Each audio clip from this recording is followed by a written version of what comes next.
ওনার problem হতো খাওয়া দাওয়া করতে পারতো না, পেটের ব্যথা, তুমি গেলে অনেকক্ষণ বসে থাকতো, পরে ব্লিডিং হতো, ওজন অনেক কমে গেছিল। এখন আপনার কি অবস্থা?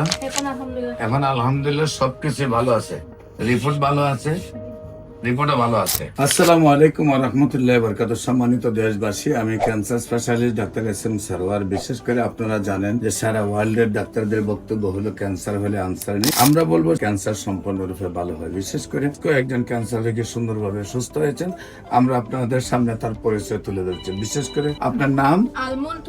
মুনতাইয়ব। আপনার বয়স কত? আপনার পিতার নাম? মোহাম্মদ ইয়াসিন তৈয়ব। উনি আপনার কে হন? আপনার এই যে মায়ের নাম? আপনার গ্রামের নাম? Post office? জেলা চট্টগ্রাম। শ্বশুর বাড়ি? নোয়াপাড়া। আপনার ছেলের বউ?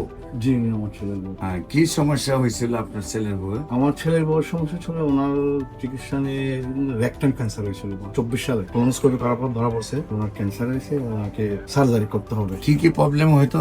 ওনার প্রবলেম হতো খাওয়া দাওয়া করতে পারতো না, পেটের ব্যথা, পায়খানা ব্যথা হতো, বাথরুমে গেলে অনেকক্ষণ বসে থাকতো, তারপরে ব্লিডিং হতো, ওজন অনেক কমে গেছিল। ব্লিডিং হইতো, জ্বালাপোড়া করতো, অনেকক্ষণ বাথরুমে বসে থাকতে হইতো, তারপর বাথরুম হইতো না, আর আস্তে আস্তে ওজন কমে গিয়েছিল। এখন আপনার কি অবস্থা?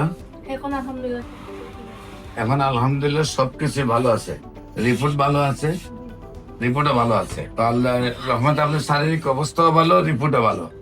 সম্মানিত দেশবাসী, বিশেষ করে আমরা রিপোর্ট গুলো আপনাদের সামনে তুলে ধরছি। কয় মাস ওষুধ খাইছেন আপনি?